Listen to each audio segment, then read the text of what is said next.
Mheshimiwa Rais, naomba sasa niseme kwa kifupi sana juu ya mradi huu ambao tunaelekea wa Bagamoyo.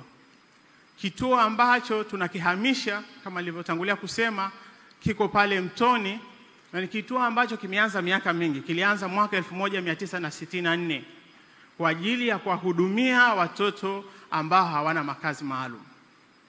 Mheshimiwa Rais, baadaye kituo hichi kilibadilishwa kwa ajili ya kutoa huduma ya elimu ya watoto wenye changamoto ya akili.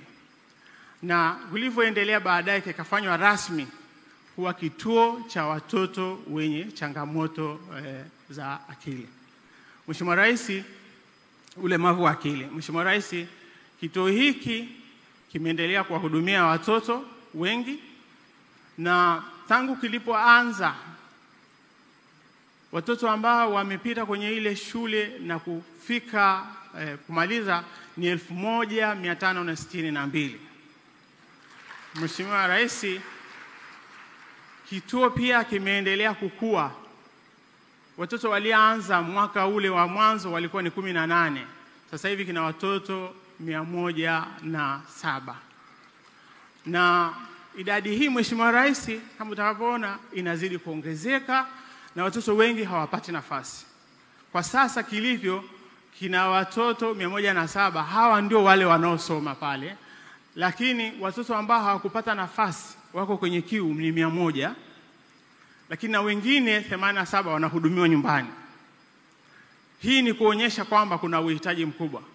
Kituo kile Mheshimiwa Rais kimelemewa, kina uwezo wa kuweka watoto 64 kulingana na miundombinu ya kwake. Lakini kwa sababu ya uhitaji kimeendelea kuongeza, na hasa kutokana na sera ya kwamba ni haki ya watoto kupewa elimu. Kiasi kwamba sasa takriban miaka 3 iliyopita kina watoto 43 zaidi ya uwezo wake, ambao ukilinganisha na uwiano wa watoto 64 ni wengi sana. Mheshimiwa Rais, hii ni moja ya sababu ambayo inapelekea kufikiria mara mbili namna ya kutoka hapa tulipo, ili tuweze kuwa na kituo ambacho kinaweza kuwachukua hawa wahitaji.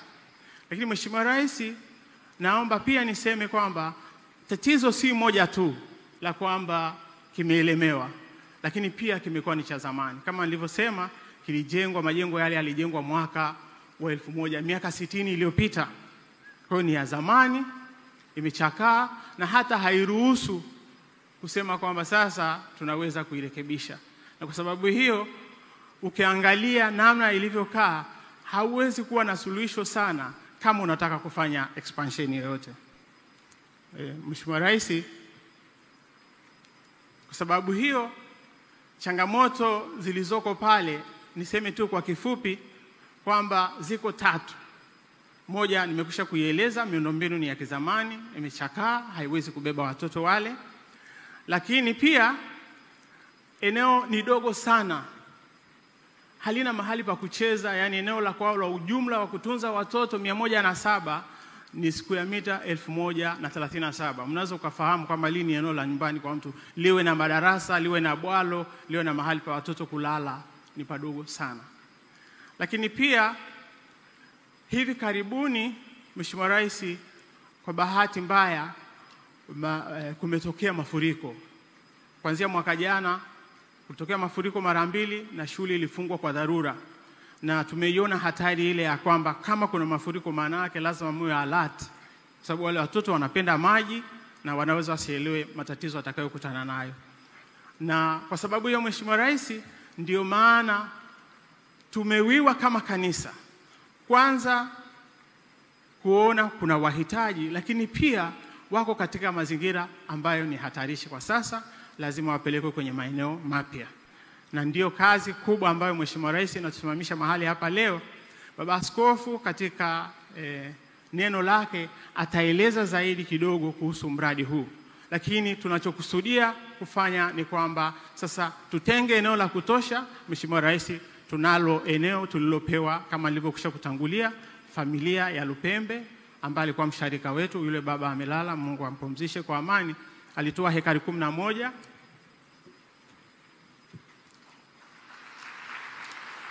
Na pia tumeendelea kupata eneo lingine la ziada. Mheshimiwa Rais, mimi nimalizie hapo kwa kuomba, kuna klipi fupi sana ambayo itakuwa inaonyesha ushuhuda wa watoto lakini na wazazi.